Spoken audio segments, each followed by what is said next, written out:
Hello, everyone. Tonight, we walk beside those who dared to venture where winter never ends. As the medieval explorers followed in silence when the ice sang in the morning. That sound, ancient and strange, was their only companion across the frozen waste. Not the roar of wind, but something quieter. A high, crystalline hum that rose from beneath their feet as the sun touched the surface for the first time in hours. The ice sang, and they listened, because in that song lay warnings they were only beginning to understand. Before we begin this journey into the white emptiness, if you enjoy stories like this, stories that let you slow down, breathe deeply, and travel to distant times and frozen places, please subscribe to the channel. There's comfort in knowing we're all here together, scattered across the world, sharing the same quiet tale. Now, settle in. Dim the lights if you can. Let yourself sink into this story of survival, patience, and the strange beauty of a world made entirely of ice. The year is somewhere near 1320. The exact date doesn't matter anymore. What matters is the cold, and the 5 men who walk across it, single file, their boots crunching softly on snow that has never known warmth. Their names are simple, common. Thomas leads, a trader by profession, a navigator by necessity. Behind him walks William, younger, stronger, carrying most of the weight. Then comes John, steady and quiet, the kind of man who notices things others miss. Richard follows, his hands wrapped in cloth, his breath steady despite the ache in his chest. And at the rear, always watching, always listening, is Robert, the oldest of them, whose eyes have seen more winters than any man should. They are not soldiers, they are not adventurers in the grand sense. They are merchants who took a wrong turn, sailors who survived a wreck, men who followed a map that promised a faster route to northern trade ports. The map lied, or perhaps the map was simply older than the ice itself. Either way, they have been walking for 11 days across a landscape that has no mercy and no memory. The morning is their favorite time, though favorite feels like the wrong word. It is simply the time when the cold feels less hostile, when the sun, pale and distant, climbs barely above the horizon and turns the ice into something almost beautiful.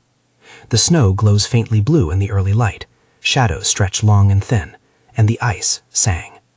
That sound, they heard it first on the 3rd morning, a soft, high tone that seemed to come from everywhere and nowhere at once.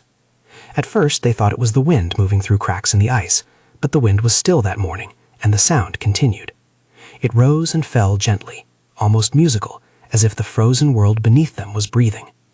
Thomas stopped walking and held up his hand. The others halted immediately, grateful for the pause. Their legs ached, their feet had long since gone numb. But they stood in silence and listened to the ice sing its morning song. None of them spoke. Words felt unnecessary. The sound explained itself without language. John was the first to realize what it meant. The ice was shifting. Not dramatically, not dangerously, but constantly. The surface they walked on was not solid earth.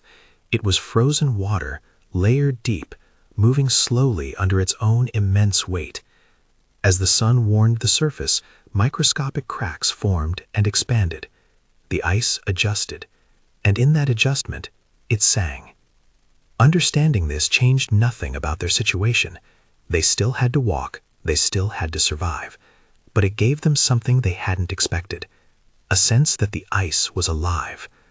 Not in a threatening way, in a patient way. It was ancient. It would outlast them by centuries, and for now, it allowed them to cross its surface, step by careful step. But what none of them said aloud, what each man carried quietly in his chest, was the fear that the ice might stop singing one day. That silence, they suspected, would mean something far worse. Perhaps it would mean the ice had stopped shifting entirely, frozen so deeply that nothing moved. Or perhaps it would mean the opposite, that the ice was breaking apart beneath them, and the song had been a warning they failed to understand in time. They walked on as the sun climbed higher, and the singing faded into the background, a soft hum they no longer consciously heard, but it stayed with them, woven into the rhythm of their steps, a reminder that they were not walking on solid ground. They were walking on something vast, old, and unpredictable. And every step forward, was a negotiation with forces far beyond their control. The cold here is different from anything they knew before. Back home, winter meant frost on windows, smoke rising thick from chimneys, hands tucked into sleeves. Cold was something you returned from, something that ended when you stepped through a door. This cold has no door. It surrounds them completely, patient and absolute. It doesn't rush. It simply waits, knowing that time is on its side. Thomas learned early not to touch his face with bare hands. The moisture from his breath freezes instantly in his beard, turning it into a stiff, white mask. His lips crack as he speaks too much, so he speaks rarely. William discovered that sweat is the enemy. Any exertion that makes you perspire will freeze that moisture against your skin moments later, stealing warmth faster than fire can return it. John watches the horizon constantly, looking for changes in the ice, searching for darker patches that might indicate thinner surfaces or hidden water. Richard struggles most with his hands. They ache constantly, the joints stiff and slow to respond. He keeps them wrapped, tucked inside his cloak whenever possible, but he knows frostbite is creeping in slowly. He doesn't mention it. Complaining changes nothing. Robert at the rear watches everything. He watches how the others move, how they breathe, how they adjust their loads. He has survived winters before. He knows that survival here depends not on strength, but on awareness, on noticing the small things before they become large problems. They carry very little. After the ship broke apart on the ice shelf 11 days ago, they salvaged what they could. 2 large packs of dried fish and salted meat, a small pot, flint and steel wrapped carefully in oiled cloth, 3 wool blankets, frozen stiff but still functional, a knife each, 1 small axe, and the map, though none of them trusted anymore. The map shows coastline. They see only ice. Their clothing is layered heavily, wool tunics beneath leather outer garments, cloaks lined with what little fur they had, hoods pulled tight, gloves made from cloth and animal skin, boots wrapped with extra fabric to keep snow from entering. Even so, the cold finds its way inside. It creeps through seams, through caps, through the smallest openings. Warmth is not something they possess. It is something they constantly lose, piece by piece, breath by breath. Walking generates heat, so they walk. They walk when their legs scream for rest. They walk when exhaustion presses down like a weight. They walk because stopping for too long means surrendering warmth they cannot afford to lose. Their pace is steady but slow. Not the march of soldiers, the trudge of men conserving every ounce of energy for the next step, and the step after that. The landscape offers no variation. Flat white stretches in every direction. The horizon blurs where snow-covered ice meets pale sky. There are no trees, no rocks, no landmarks of any kind. Occasionally they pass ridges where the ice has buckled upward, forming low walls of broken shards. These ridges are dangerous. The ice is unstable there, fractured and uneven. They walk around them when possible. Navigation is nearly impossible. The sun moves, yes, but its arc is shallow and strange this far north. Thomas uses it as a rough guide, keeping it to their left in the morning, behind them at midday. He hopes they are moving south, toward land, toward warmth. But hope is not certainty. And certainty, out here, is a luxury they lost days ago. At night they stop. They have no choice. Walking in darkness on ice is suicide. They cannot see cracks, cannot judge surface stability, cannot navigate. So when the light fades, they cluster together in a small depression, or behind a low ridge if they can find one. They spread one blanket beneath them, trying to create a barrier between their bodies and the ice. They huddle close, sharing heat, pulling the other 2 blankets over themselves like a shared tent. There is no fire. They tried on the second night. There is no fuel, no wood, nothing that burns. The flint and steel sit unused in William's pack, kept dry and ready, waiting for a time when fire might be possible again, if such a time comes. Sleep comes in fragments. The cold wakes them. Cramps wake them. The sound of the ice shifting beneath them wakes them. They take turns staying partially alert, though no one assigns this duty. It simply happens. Robert often takes the longest watch, his old eyes accustomed to darkness, his body needing less sleep than it once did. During these nights, they do not talk much. Words cost warmth. Breath that could stay inside the body escapes into the air, carrying precious heat with it. So they lie pressed together, listening to the ice creak and groan beneath them, feeling the world breathe in ways they never imagined stone or earth could breathe. But this is not stone. This is not earth. This is water, frozen so deeply and completely that it feels solid, eternal. Yet it moves. Slowly, imperceptibly, it shifts and cracks and reforms. They are walking on the surface of something alive in the slowest, coldest way possible, and that knowledge, more than anything else, keeps them cautious. What they don't know, what they cannot see, is that the ice beneath them is thicker than the tallest cathedral spire, deeper than any mineshaft ever dug. It has been here for longer than their language has existed, and it will remain long after their bones have turned to dust.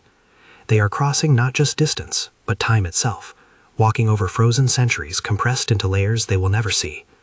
On the 12th morning, the ice sings differently. The tone is lower, more resonant.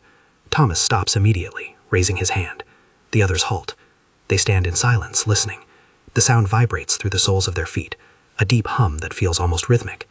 John crouches slowly, pressing his ear near the surface. He stays there for a long moment, then stands and shakes his head. He doesn't know what it means either, but it feels like a warning. They walk on, more carefully now, testing each step before committing their weight.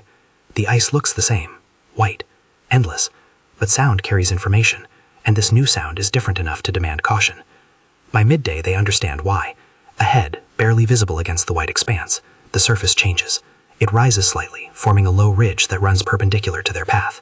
As they approach, they see that it is not a simple ridge. It is a pressure line, where two massive sheets of ice have collided and buckled upward. The surface is jagged, broken into sharp angles and unstable blocks. Thomas stops 20 paces away. They cannot go over it. The ice is too unstable. They cannot go through it. It stretches too far in both directions. They will have to walk along it, searching for a gap, a place where the ice has settled enough to cross safely. This decision costs them hours. They turn east, following the ridge, watching it constantly for any sign of weakness or stability. The sun moves across the sky. Their shadows shift, and still the ridge continues, unbroken and impassable. Frustration builds quietly. They do not speak it aloud, but they feel it. Every step east is a step away from south, away from land, away from survival. But there is no choice. They walk. And as they walk, the ice beneath them sings its low, resonant song, a reminder that the world they stand on is never truly still. As the sun begins its slow descent, Richard spots something ahead, a break in the ridge, not large, but possibly wide enough. They approach carefully, studying the gap.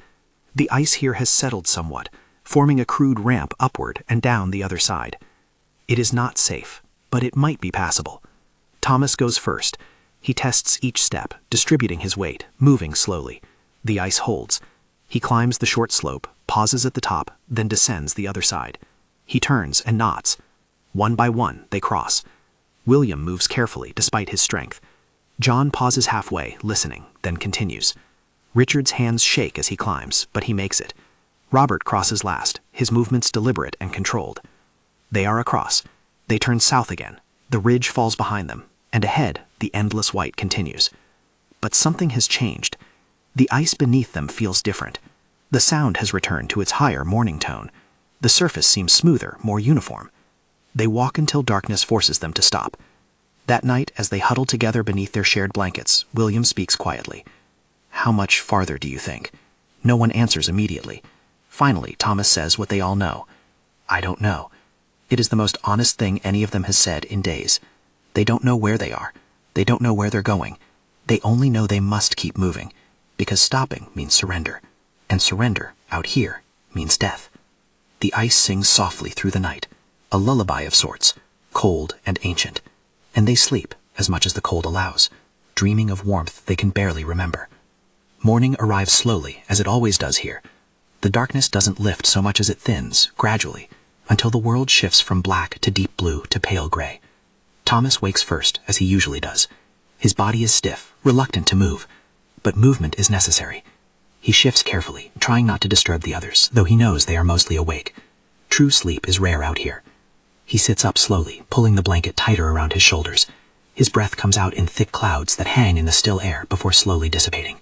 The cold has intensified overnight. He can feel it in his chest, in the way each breath burns slightly going down. This is colder than yesterday, colder than any morning before. One by one, the others stir. William groans softly as he moves, his muscles protesting. John sits up without sound, his eyes immediately scanning the horizon. Richard takes longer, his hands shaking as he tries to pull his cloak tighter. Robert rises last, moving with the careful deliberation of someone who knows his body's limits. They do not speak. Not yet. Speaking means exposing your mouth to the air, losing the small pocket of warmth your breath creates inside your hood. Instead, they move through their morning routine in practiced silence. They fold the blankets carefully, shaking off the frost that has formed on the outer surface. They check their packs, making sure nothing has frozen solid overnight. They adjust their clothing, tightening straps, wrapping fabric more securely. Thomas distributes food, a small piece of dried fish for each man. Barely enough to count as a meal, but it is all they can afford. Their supplies are dwindling faster than he wants to admit. At this rate, they have perhaps 5 more days of food, maybe 6 if they ration more strictly. After that, they will be walking on empty stomachs, burning through their own reserves until there is nothing left to burn. The fish is frozen solid. They hold the pieces in their mouths, letting body heat soften them slowly before attempting to chew. It takes time. Their jaws ache from the effort. But they need the sustenance, meager as it is. Protein, fat, energy to keep moving. When they finally stand and prepare to walk, Thomas notices something. The air feels different, heavier. The pale sky has taken on a yellowish tinge. He has seen skies like this before, though not in winter, not in this kind of cold. John notices too. They exchange a glance. Neither says anything, but they both know. Weather is coming. Something is changing. They begin walking, maintaining their usual formation. Thomas leads, William behind, John, Richard, Robert at the rear. Their steps fall into rhythm quickly. Crunch, crunch, crunch. The sound of boots on snow. The sound of survival measured one step at a time. The ice sings this morning, but the sound is different again. Higher pitched, almost frantic. Thomas tries to remember if he has heard this particular tone before. He doesn't think so. The ice is telling them something. A warning perhaps, or simply a reflection of the changing pressure in the air above. They walk for what feels like hours, though measuring time is difficult. The sun barely moves. It hangs low, casting long shadows that stretch endlessly across the white surface. Their own shadows walk beside them, elongated and thin, like dark companions mirroring every step. William is the first to notice the wind. It comes from behind them, at first, just a light breath of air, barely noticeable, but it builds gradually, steadily. Within an hour, it is strong enough to push at their backs, to tug at their cloaks, to send small spirals of snow dancing across the ice. Thomas stops and turns, looking back. The sky behind them is changing. The yellowish tinge is deepening, becoming almost gray. The wind strengthens. He can feel it now, not just as pressure against his back, but as something more, something that carries weight and intent. A storm is coming, and they are standing in the middle of an endless, featureless plain with nowhere to shelter. John speaks for the first time that morning. We need to prepare. His voice is rough, strained from cold and disuse, but his words are clear. They all understand what he means. They cannot outrun a storm. They cannot hide from it. They can only endure it. And endurance requires preparation. They look around desperately, searching for anything that might offer protection. A ridge, a depression, even a slight rise in the ice that could serve as a windbreak. But there is nothing. The surface here is completely flat, exposed, vulnerable. Robert speaks next, his voice calm despite the urgency of the situation. We build. It is a simple statement, an impossible task, but it is all they have. They must create shelter where none exists. They must use the snow itself to protect them from the storm it brings. They drop their packs and begin working immediately. William uses the small axe to cut blocks of packed snow from the surface. The snow here is wind-hardened, compressed by cold and time into something almost solid. The blocks are heavy, difficult to lift, but they are stable. They can be stacked. John and Thomas begin arranging the blocks in a low circle, creating a wall. It is crude work, desperate work, but it is work that might save their lives. Richard does what he can, his damaged hands limiting his ability to lift and place the heavy blocks. He focuses instead on packing loose snow into the gaps between blocks, sealing them as best he can. Robert watches the sky. He monitors the wind. He calls out warnings when gusts pick up suddenly. His role is not to build, but to inform, to give the others the information they need to work as efficiently as possible. Because time is running out. The storm is building faster than their wall. They work without stopping. Sweat forms beneath their layers despite the cold. Their breathing becomes labored. Their muscles burn. But they cannot stop. The wall grows slowly, a circle of snow blocks, barely waist high. It is not much, but it might be enough. It has to be enough. The wind shifts suddenly. It no longer pushes from behind. It comes from the side, then swirls around them unpredictably. Snow begins to fall. Not the gentle flakes they might see in a normal winter. These are hard, tiny particles driven by wind. They sting exposed skin. They fill the air until visibility drops rapidly. Thomas shouts to be heard over the rising wind. Inside, now. They don't wait. They grab their packs and scramble into the circle of snow blocks. It is barely large enough for all 5 men. They crowd together, pulling their blankets over themselves, trying to create a shared shelter. The storm hits fully moments later. The wind roars. Snow drives horizontally across the ice, over their crude wall, into their faces. They pull their hoods down as far as they can, tucking their faces against each other's backs and shoulders. They become one mass, one shared body fighting against the cold and wind. The sound is overwhelming. Not just wind, but the roar of millions of snow particles striking ice, striking snow, striking cloth and skin. Beneath that roar, they can hear another sound, the ice. It sings differently now, louder, more insistent. Deep groans and sharp cracks echo beneath them, muffled by the storm, but impossible to ignore. They cannot see beyond their small circle. They cannot see the sky. They can barely see each other. The world has reduced to this moment, this space, these 5 bodies pressed together, fighting to maintain warmth, fighting to survive. Hours pass, or perhaps only minutes. Time loses meaning when every second is consumed by cold and wind. Their muscles cramp from holding still. Their joints ache from the cold. But they do not move more than necessary. Movement breaks the seal of their shared heat. Movement invites the cold inside. Thomas feels his mind beginning to wander. He knows this is dangerous. He has heard stories of men who froze to death while still technically alive, their minds retreating inward, seeking warmth and memory when the body could provide none. He forces himself to stay present, to feel the cold, to accept it, to endure it. Beside him, William's breathing is shallow but steady.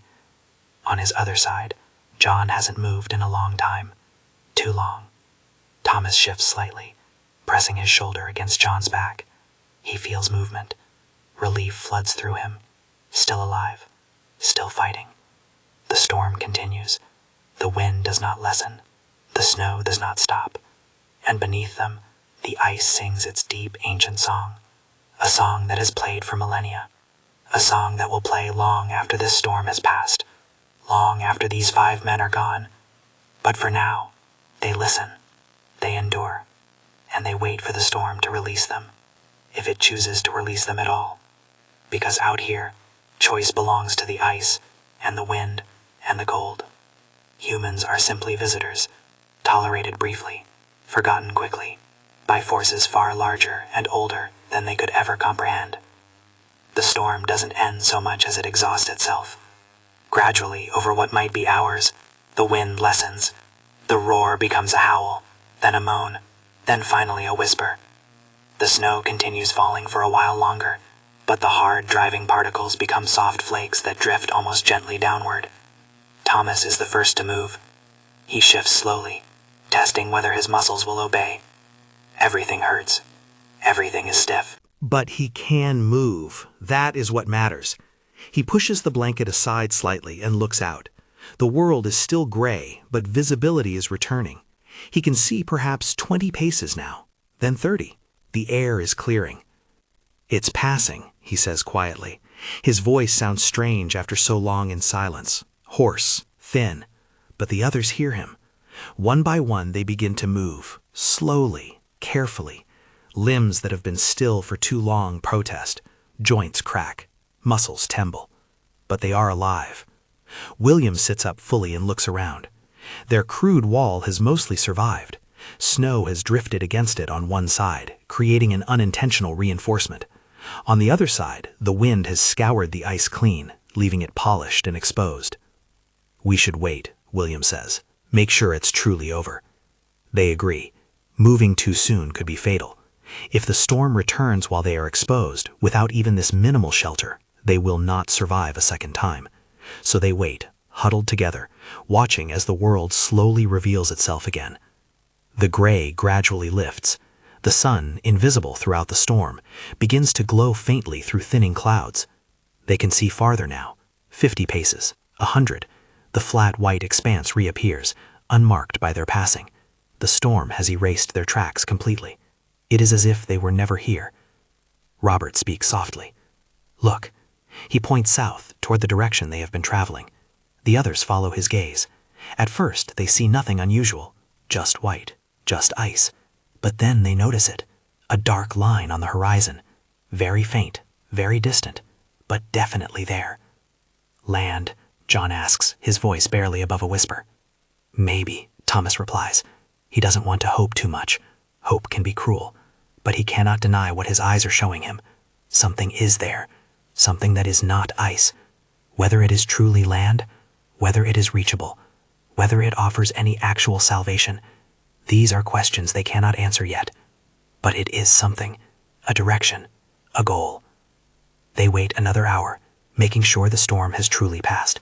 Then they begin to emerge from their shelter. Standing is difficult. Their legs have stiffened badly during the long wait.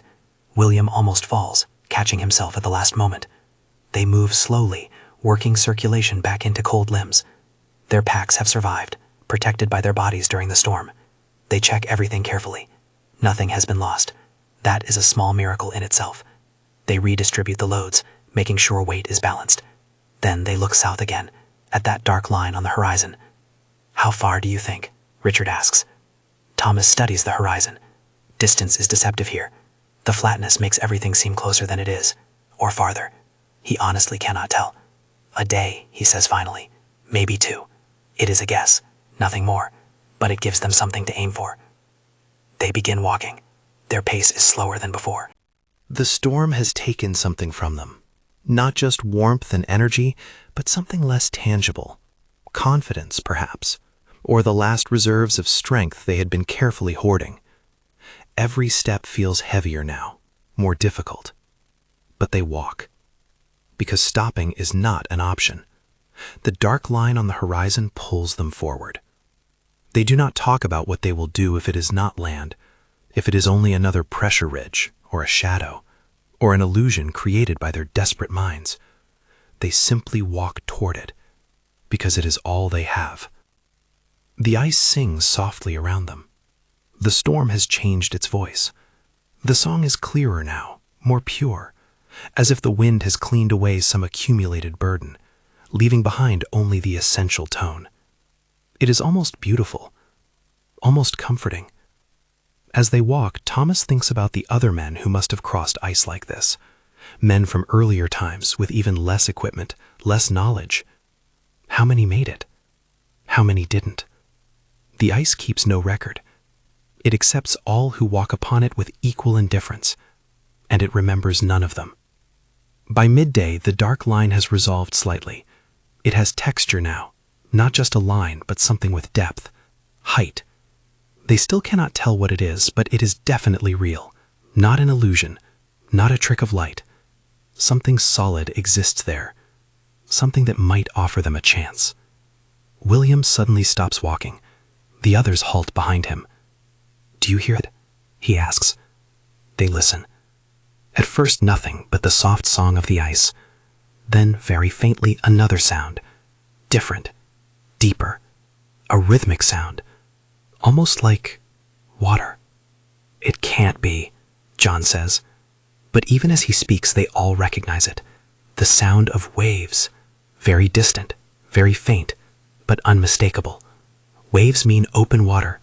Open water means the ice ends. And where ice ends, land often begins. Hope kindles in their chests. Small, fragile, but real. They begin walking faster, energy coming from somewhere deep inside, from reserves they thought were empty. The sound grows gradually louder as they walk. Not quickly. Nothing happens quickly here, but steadily, certainly. The dark line continues to resolve. They can see it more clearly now. It is definitely not ice. The color is wrong, too dark, too textured. As they get closer, they begin to make out individual features. Rocks, definitely rocks, rising from the edge of the ice. Not a full coastline perhaps, but at least solid ground. At least something that is not frozen water. "We're going to make it," Richard says. His voice breaks slightly. None of them respond. They don't want to speak it out loud, don't want to jinx their luck, but they all feel it. After 13 days on the ice, after the storm, after everything, they can see their destination. They can hear the waves. They can smell something that is not snow and cold, something organic, living. They walk faster still, their exhaustion forgotten temporarily, their pain pushed aside. The rocks grow larger. The sound of water grows louder, and beneath their feet, the ice sings one last time, a high, clear note that seems almost like a goodbye, or perhaps a warning that the journey is not quite over yet.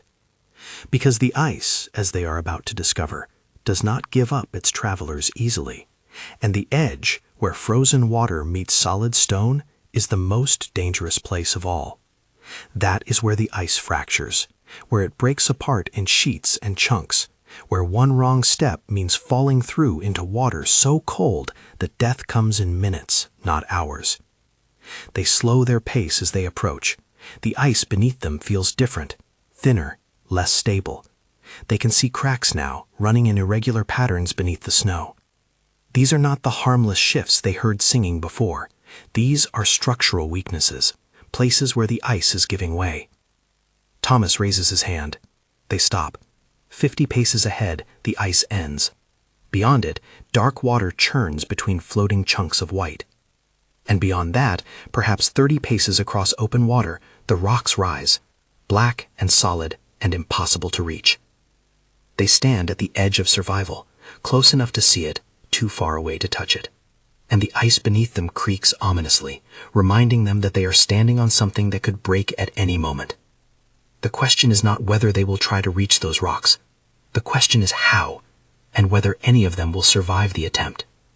For a long moment, no one speaks. They simply stare at the gap, at the churning water, at the rocks beyond. So close, so impossibly far. The sound of the waves is loud now, almost overwhelming after days of relative silence. They can smell salt in the air, seaweed, the faint scent of earth and stone, all the smells of a world they had almost forgotten existed. "We need to go around," John says finally. "Find where the ice reaches the rocks." Thomas nods slowly. It makes sense. But which direction? The coastline, if it can be called that, stretches in both directions, disappearing into the distance. They could walk for hours, for days, and still find nothing but water and ice. Or they might find a crossing point within an hour. There is no way to know. "West," Robert says quietly. He has been studying the formation of the ice, the way it meets the water. The ice looks more stable to the west. The cracks run differently. It is as good a reason as any. They turn and begin walking parallel to the shore, keeping a careful distance from the edge. The ice groans beneath them constantly now. They can feel movement, subtle shifts. The ice here is not the thick, ancient surface they crossed before. This is newer ice, younger, less reliable. They walk carefully, testing each step. William, the heaviest among them, spreads his weight as much as possible, moving with exaggerated slowness. Richard's hands shake constantly now, no longer from just the cold, but from fear. They are so close. The thought of falling through the ice now, after everything, is almost unbearable. The sun continues its low arc across the sky. Time passes in careful steps. 1 foot forward. Test the weight. Another foot forward. Listen to the ice. Watch for cracks. Move slowly. Survive. After what might be an hour, perhaps 2, the coastline begins to curve inward. The gap between ice and rocks narrows. 40 paces, then 30, then 20. They can see individual details on the rocks now, patches of dark green that might be moss or lichen, stains where water has frozen and refrozen, small ledges where birds might nest in warmer months. But the ice here is even more fractured. Large pieces have broken away, leaving irregular channels of open water between floating chunks. The sound is different too, not just waves, but the grinding of ice against ice, a deep, unsettling noise that vibrates through their feet. Thomas stops again. He studies the ice ahead carefully. Then he makes a decision. We go one at a time, spread out. If anyone falls through, the others might still make it. No one argues. They all understand. This is the most dangerous part of the entire journey. More dangerous than the storm. More dangerous than the endless walking. Here, the ice can kill them instantly, rather than slowly. Thomas goes first. He chooses his path carefully, avoiding obvious cracks, testing each step before committing his full weight. He moves toward a point where a large piece of ice has wedged itself between the edge and the rocks, creating a kind of bridge. It is not stable. It shifts visibly with the waves, but it might be passable. He reaches the floating piece and steps onto it. It tilts immediately, dipping down on his side, rising on the other. Water sloshes over the edge. He freezes, spreading his arms for balance. For a long, terrible moment, he teeters. Then the ice settles slightly. He takes another step, then another. 3 more steps, and he is close enough to the rocks to jump. He leaps. His hands catch stone. His feet scramble for purchase. He pulls himself up and rolls onto solid ground. Solid ground. After 13 days, he is standing on something that is not ice. He wants to laugh. He wants to cry. He does neither. He simply turns and calls back. "Come on! One at a time!" John goes next. He is lighter than Thomas, more agile. He crosses the floating ice quickly, with less tilting. His jump lands well. He pulls himself up and moves aside, making room. William approaches the floating ice and hesitates. He is heavier, much heavier. "Go slowly," Thomas calls. "Distribute your weight." William nods. He steps onto the ice. It dips dramatically, water pouring over the edge. He steps back quickly. "I'm too heavy," he says. The despair in his voice is obvious. "Try a different path," Robert suggests. "More ice underneath you. Less distance over water." William moves along the edge, searching. He finds another spot where multiple pieces of ice have jammed together, creating a wider, if less direct, route. He tests it. The ice holds better. He begins crossing, moving from piece to piece, always keeping at least 2 points of contact. It takes longer, but it works. He reaches the last piece, the same floating bridge Thomas used, and crosses it in one quick rush. His jump is desperate, barely controlled. His hands catch stone. John and Thomas grab his arms and pull him up. 3 across. 2 to go. Richard approaches the edge. His hands are shaking badly now.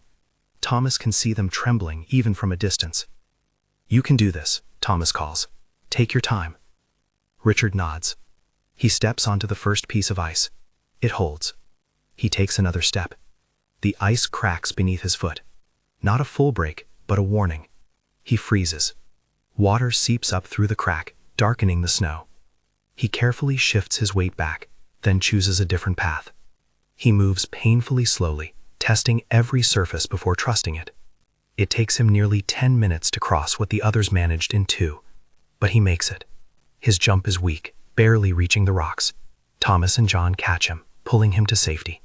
He collapses immediately, shaking not just from cold, but from exhaustion and fear.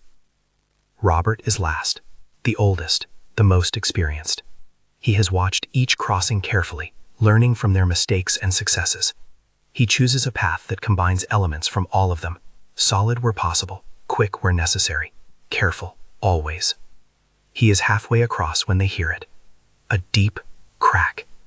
Not from where Robert stands, but behind him. The ice they all crossed is breaking apart. Large sections are shifting, rotating in the water. The path they used is disappearing. Robert hears it too. He doesn't panic. He simply speeds up, moving with controlled urgency. Another crack, closer this time. The ice beneath his left foot shifts. He steps forward quickly. The floating bridge tilts more dramatically than it did for anyone else. Water rushes over its surface. "Jump!" Thomas shouts. "Now!" Robert doesn't hesitate. He leaps from the tilting ice, arms outstretched. For a moment, he is airborne, suspended between ice and stone, between death and survival. His hands hit rock. His grip holds.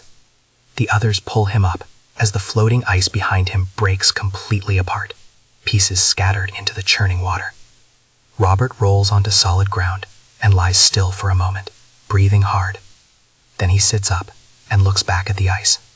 The path they crossed is gone, completely disappeared. If they had been even 5 minutes slower, they would still be out there, trapped on the wrong side. They sit together on the rocks, saying nothing. There are no words adequate to the moment. They simply exist, alive, on solid ground, while the ice sings its indifferent song, and the water churns, and the cold wind blows. They have crossed the ice. They have survived. But the journey is not over.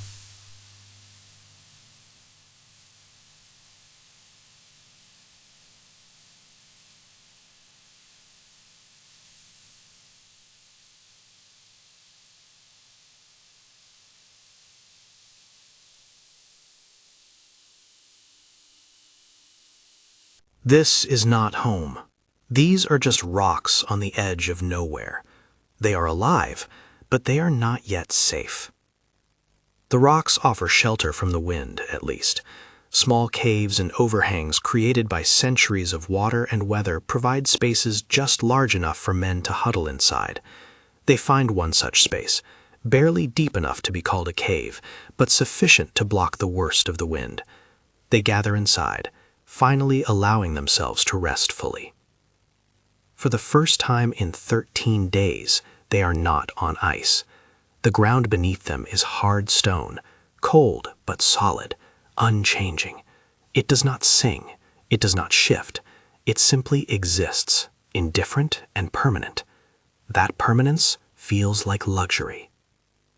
They distribute the last of their food, a few small pieces of dried fish and meat, not enough to truly satisfy, but enough to remind their bodies that nourishment exists.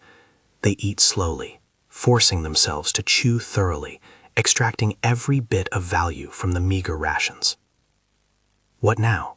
William asks when the food is gone. It is the question they have been avoiding. They have reached land, yes, but what land? Where are they? How far from any settlement or help? Thomas pulls out the map.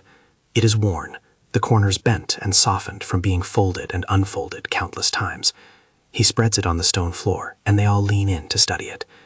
The coastline marked on the map is irregular, marked with names in Latin and Old Norse.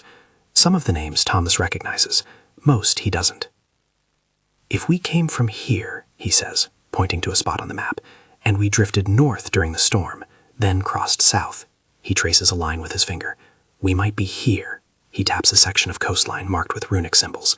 Or here, he taps another spot several inches away on the map, or anywhere in between. "That's not very helpful," John observes. "No," Thomas admits, "it's not." Robert leans closer, studying the symbols near the areas Thomas indicated. "This area," he says, pointing to the first spot, "was once home to Norse settlements, small fishing communities. They might still exist." "And if they don't?" Richard asks. Robert doesn't answer immediately. Then he says quietly, "Then we keep walking until we find someone, or something." The reality settles over them heavily. They have survived the ice, But they may have simply traded one form of slow death for another. At least on the ice, they knew what they faced. Here, on this unknown coast, they faced different uncertainties. No food except what the sea might provide, no clear direction, no guarantee that any human settlement exists within walking distance. But they are alive, and where there is life, there is possibility. They have proven that over 13 days of impossible cold and endless white. They can prove it again. "We rest here tonight," Thomas says. "Tomorrow we follow the ghost. South, if we can tell which direction that is. We look for signs of habitation, smoke, paths, anything." They agree without discussion. There is nothing else to do. They arrange themselves in the shallow cave, sharing what warmth they can. The stone is hard and uncomfortable, but after nights on ice, it feels almost welcoming. They can hear the waves clearly here, a constant rhythm that is oddly soothing. The water speaks with more variation than the ice ever did. Each wave is slightly different. Each carries its own story. John speaks into the darkness. "Do you think anyone else survived from the ship?" Silence. Then Thomas says, "I don't know. We were separated when the ice broke apart. They might have found land elsewhere, or they might still be out there, or they might be gone." It is not comforting, but it is honest. The 5 of them survived through a combination of skill, luck, and sheer stubbornness. Whether others shared that combination of factors, they cannot know. They can only hope. Sleep comes more easily than it has in days, perhaps because they are sheltered, perhaps because the immediate terror of crossing the ice is behind them, or perhaps because their bodies simply cannot sustain exhaustion any longer and have decided to surrender to rest regardless of circumstances. Thomas wakes several times through the night. Each time he listens to the breathing of the others, counting them in the darkness. 1, 2, 3, 4. All still alive, all still breathing. He settles back into sleep, reassured. Morning comes with the sound of birds, actual birds. The sound is so unexpected that at first Thomas thinks he is dreaming, but no, he opens his eyes and can hear them clearly. Seabirds calling to each other as they wheel and dive over the wire. The sound of life, of a world that exists beyond ice and survival. They emerge from the cave slowly, joints stiff from sleeping on stone, but their spirits are higher than they have been in days. The presence of birds means more than just sound. It means there is food in the water, fish, possibly enough to sustain them. William spots the birds first, gesturing toward the sky. There are dozens of them, maybe more, circling over the water perhaps 100 paces from shore. They dive repeatedly, emerging with small fish in their beaks. The sight is almost miraculous after so many days of emptiness. "If we had line and hooks," William says wistfully, "or nets, anything." Robert smiles slightly. "We have patience, and stones, and 5 sets of hands." He begins walking along the rocks, studying the tide pools that have formed in the shallow depressions. The others follow. The tide pools reveal a hidden world. Small crabs scuttle between rocks. Mussels cling to surfaces below the waterline. Tiny fish dart through shallow water, trapped temporarily by the retreating tide. It is not much, but it is food, real food, and it is there for the taking. They spend the morning gathering. Their hands plunge into icy water, numb quickly, but they persist. Mussels are pried from rocks using the knife blade. Crabs are caught, though they fight back with tiny claws. The small fish are harder, requiring patience and quick hands. But John proves surprisingly adept at catching them, his movements precise and controlled. By midday, they have gathered enough to constitute a real meal, more than they have eaten at any one time since the ship broke apart. They find dry driftwood lodged between rocks, old and weathered but still capable of burning. Thomas uses the flint and steel carefully, building a small nest of dried moss and lichen first, then adding tiny sticks, gradually building up to larger pieces. The fire catches. The sight of actual flames, after so many days without, is almost overwhelming. They gather around it, holding their hands out to the warmth, letting the heat soak into frozen joints and stiff muscles. No one speaks. The fire speaks for them. They cook the mussels directly in the coals, waiting until the shells pop open to reveal the soft meat inside. The crabs are roasted whole. The small fish are skewered on sticks and held over the flames. The smell is incredible, salty, rich, real. When the food is ready, they eat slowly, savoring every bite. The mussels are chewy and briny. The crabs are sweet. The fish are delicate, almost melting on the tongue. It is not a feast by any measure, but after days of dried rations and near starvation, it tastes better than anything they can remember. As they eat, Thomas watches the others. Color is returning to their faces. Energy is returning to their movements. Food makes an immediate difference. It always does. But here, now, the difference feels almost magical. They are not just surviving anymore. They are recovering. Slowly, yes, but genuinely. After the meal, they rest near the fire, letting the flames burn down gradually. The warmth is intoxicating. They fight the urge to sleep, knowing they need to keep moving, need to find real shelter, need to discover where they are. But for this moment, they allow themselves peace. They have earned it. William breaks the silence. We should follow the coast south. If there are settlements, they'll be in more sheltered areas, protected harbors, places where the ice breaks up earlier in spring. It is sound reasoning. They all nod agreement. South it is, or as close to south as they can determine. The sun will guide them. It rises in the east, sets in the west. They will keep the rising sun to their left and walk forward. Simple, practical. They extinguish the fire carefully, scattering the coals and covering them with sand. They gather what little they have and prepare to walk again. Their packs are lighter now, nearly empty of supplies. But they feel lighter too. Fed, rested slightly, hopeful in a way they have not felt since before the storm. The coastline leads them between rocks and ice. Sometimes they walk on stone, sometimes on pebble beaches, sometimes on frozen ground where ice and land meet in uncertain boundaries. The footing is irregular, challenging, but infinitely preferable to the featureless ice plain they crossed. As they walk, they watch for signs of human presence: old fire pits, worked stone, paths worn by feet rather than water, anything that might indicate people live here or have lived here. For hours, they see nothing, just rock and water and the occasional seabird watching them pass with disinterested eyes. But then, as afternoon light begins to slant long and golden across the water, John spots something. A mark on a rock. Not natural, not formed by wind or water, carved deliberately. A simple symbol, 3 lines intersecting. Old. The carving is weathered but unmistakable. They gather around it, studying the mark. It's a way marker, Robert says with certainty. Norse traders use these, to mark safe paths, to indicate distance to settlements. How far, do you think? Thomas asks. Robert examines the symbol carefully. I don't know the exact meaning, but if they marked it here, there must be something within a day's journey, maybe less. People don't mark empty coast. The discovery energizes them again. They walk faster, eyes scanning for more markers. Within an hour, they find another, then another. They are on a marked path now. Someone has walked this route before them. Someone who knew where they were going and wanted others to follow. The sun is sinking toward the horizon when they smell it. Smoke. Not the imagined hope of smoke, but real smoke. Wood burning. The scent carries on the wind, faint but definite. They stop and breathe deeply, confirming what their senses are telling them. Someone, somewhere ahead, has a fire. They walk faster still. The coastline curves ahead, blocking their view. But the smell grows stronger, and then they hear it. Voices. Human voices.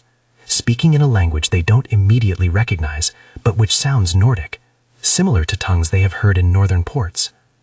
They round the curve in the coastline and stop. Ahead, perhaps 200 paces distant, is a settlement. Small, crude, but undeniably human. 6 or 7 structures built from stone and driftwood, smoke rising from one of them, boats pulled up on the beach, fishing nets hanging to dry, people moving between buildings. They have found civilization. After 13 days on the ice, after the storm, after everything, they have found people, living people, a place where they can rest, where they might find passage home, where they are no longer alone in the endless cold. Thomas raises his hand, waving slowly. One of the figures near the settlement notices. The figure stops, stares, then turns and calls to others. More people emerge. They stand watching as the 5 men approach slowly, hands visible, movements non-threatening. As Thomas gets closer, he calls out in Latin, then in English, then in fragments of Norse he has picked up over years of trading. We are travelers, shipwrecked. We mean no harm. We need help. One of the villagers, an older man with a long beard and weathered face, steps forward.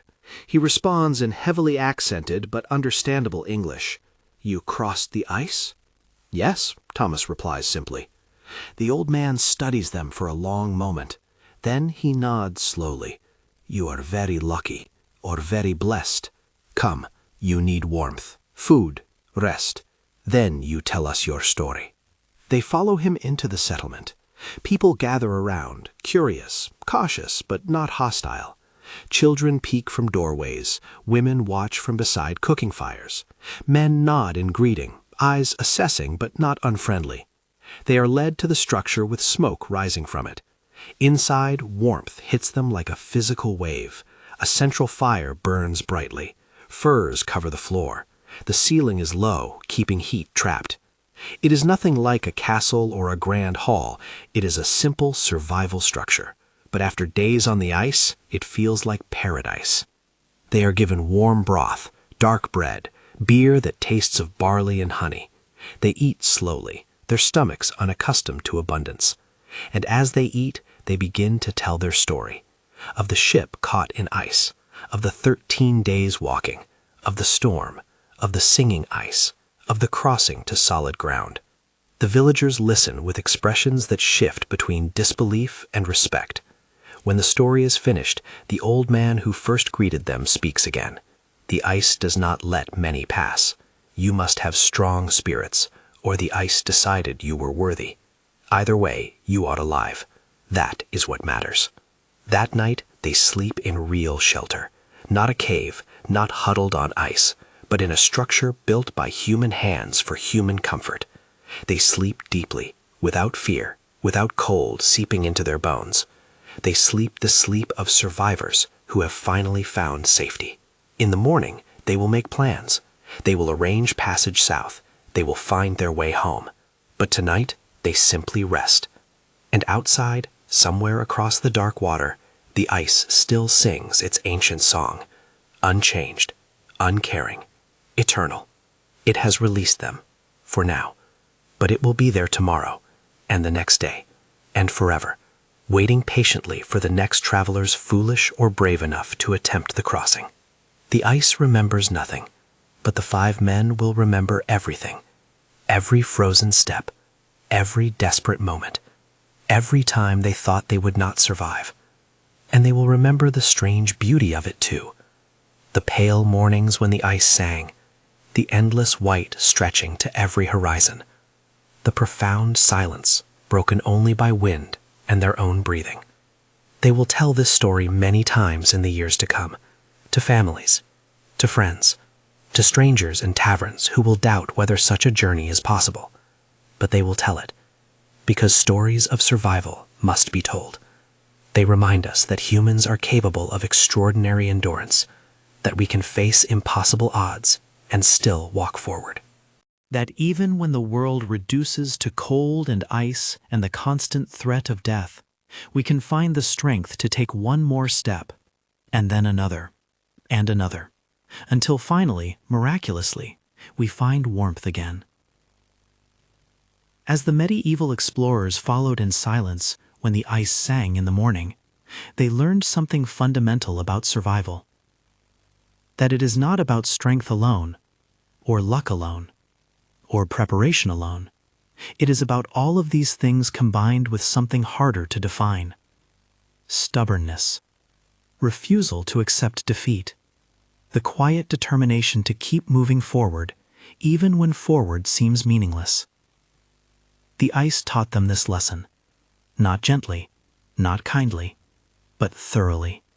And they survived to carry that lesson home, to share it, to remember it during other difficult times when the cold comes not from outside, but from within, from loss, from fear, from the many ways life tests human endurance. If you enjoyed this journey across the ice, if it helped you slow down and breathe and travel to a distant time and frozen place, please consider subscribing to this channel. There are many more stories like this waiting to be told. Stories of quiet survival, of human endurance, of the strange beauty found in harsh places. Stories meant to help you relax, reflect, and remember that no winter lasts forever. Thank you for walking with these 5 men across the singing ice. May you never face such cold, but if you do, may you find the strength they found, one step at a time, until warmth returns. Good night.